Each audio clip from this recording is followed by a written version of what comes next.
गुजरात में बीजेपी ने फिर खेला हिंदुत्व का कार्ड।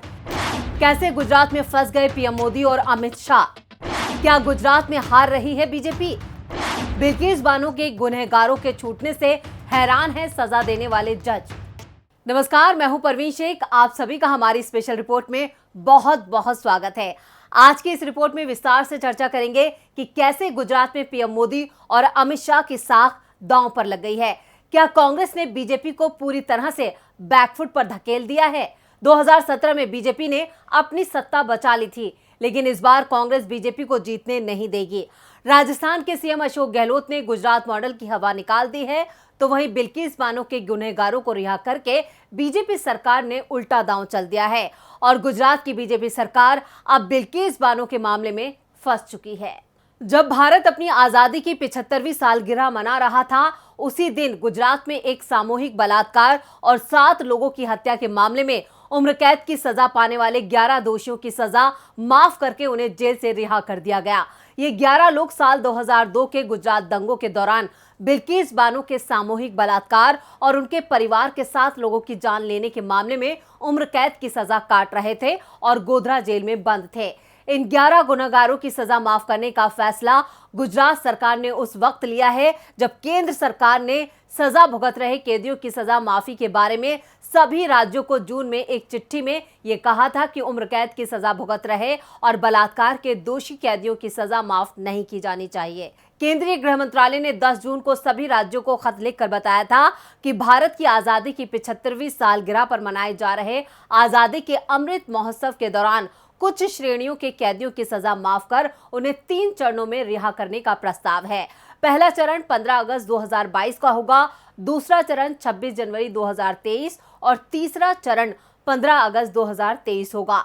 इस प्रस्ताव में भी बताया था कि बलात्कार के दोषी और उम्र कैद की सजा भुगत रहे कैदी शामिल नहीं होंगे, लेकिन उसके बावजूद इन 11 बलात्कारियों और हत्यारों को रिहा कर दिया गया। गुजरात की बीजेपी सरकार का यह फैसला आने वाले चुनाव से जोड़कर देखा जा रहा है।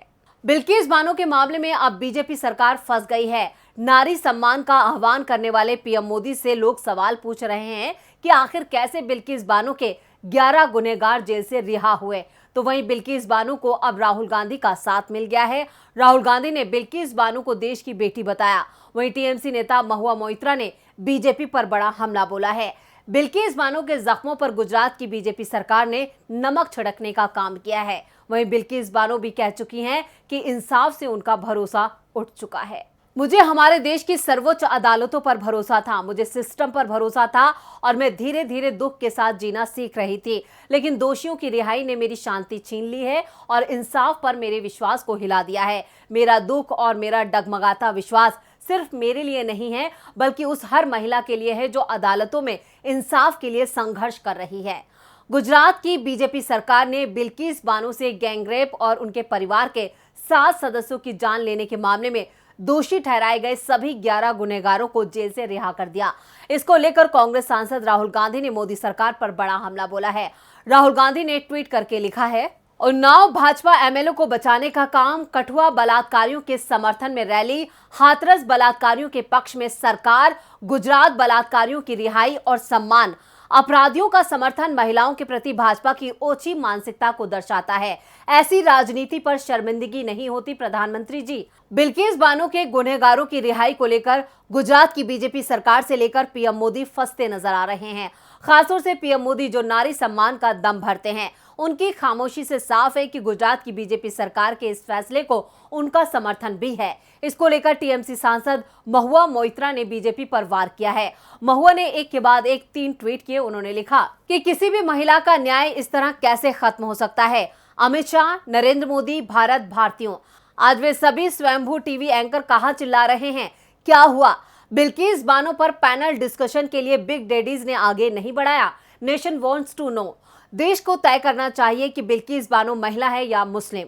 बिल्किस बानो के गुनहगारों की रिहाई का मामला लगातार गरमाता जा रहा है। अब गुजरात सरकार के इस फैसले की जमकर आलोचना हो रही है। वहीं एक बीजेपी एमएलए ने उन दोषियों की रिहाई को लेकर एक बेहद ही हैरान करने वाला बयान दिया है। गोधरा से बीजेपी के विधायक सीके राहुल जी ने कहा कि मैं नहीं जानता उन्होंने कोई अपराध किया या नहीं, लेकिन अपराध करने का इरादा होना चाहिए। वो ब्राह्मण हैं और ब्राह्मण अच्छे संस्कारों के लिए जाने जाते हैं। हो सकता है कि उन्हें फंसाने और दंडित करने का किसी का गलत इरादा रहा हो। जेल में रहते हुए उनका व्यवहार अच्छा था। अब बीजेपी विधायक का ये इंटरव्यू सोशल मीडिया पर वायरल हो रहा है। लोग विधायक की जमकर आलोचना कर रहे हैं। बीजेपी विधायक के इस बयान पर आरजेडी सांसद मनोज झा ने ट्वीट करके लिखा, आजादी का अमृतकाल है, इन जैसों की विषाक्त अमृत वाणी सुनिए और शर्म से सर झुकाइए कि हम 75वें वर्ष में मध्य युग की पुनरावृत्ति देखने को मजबूर हैं। फिर भी कहिए जय हिंद। सीके राहुल जी गुजरात सरकार के उस पैनल के 2 बीजेपी नेताओं में से एक थे जिसने सर्वसम्मति से बलात्कारियों को रिहा करने का फैसला किया था। गुजरात की बीजेपी सरकार का यह फैसला आने वाले चुनावों में बीजेपी के हिंदुत्व कार्ड के तौर पर देखा जा रहा है। कांग्रेस के प्रवक्ता पवन खेड़ा ने कहा, कल प्रधानमंत्री जी ने लाल किले की प्राचीर से बड़ी बड़ी बातें की, नारी सुरक्षा, नारी सम्मान, नारी शक्ति, अच्छे अच्छे शब्द इस्तेमाल किए। कुछ घंटों के बाद गुजरात सरकार ने एक ऐसा निर्णय लिया जो अप्रत्याशित था, जो कभी नहीं हुआ। पवन खेड़ा ने गुजरात सरकार के उस बयान पर भी निशाना साधा जिसमें इस मामले के दोषियों के 14 साल की सजा को भुगत लेना उनके अच्छे व्यवहार और अपराध की प्रकृति को उनकी रिहाई की वजह बताया गया था।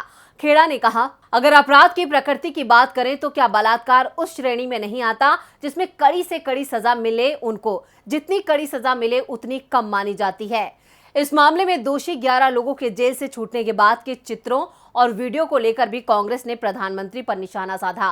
कांग्रेस नेता पवन खेड़ा ने कहा, फिर आज हमने ये भी देखा कि जो रिहा हुए हैं उनकी आरती उतारी जा रही है, उनको तिलक किया जा रहा है, उनका अभिनंदन किया जा रहा है। ये है अमृत महोत्सव।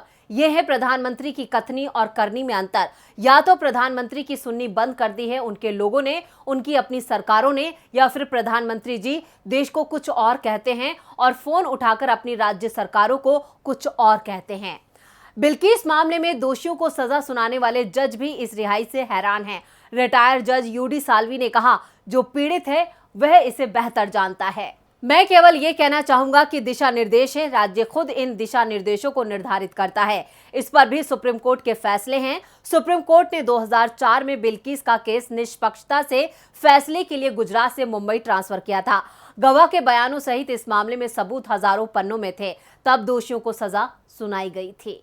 गुजरात को हिंदुत्व की प्रयोगशाला माना जाता है। बीजेपी गुजरात में हिंदुत्व के प्रयोग और राजनीतिक प्रयोग करती रहती है। अब कांग्रेस का आरोप है कि बीजेपी विधानसभा चुनाव में फिर हिंदुत्व कार्ड खेलेगी, जिसकी शुरुआत उसने बिल्किस बानो के गुनहगारों की रिहाई के साथ कर दी है।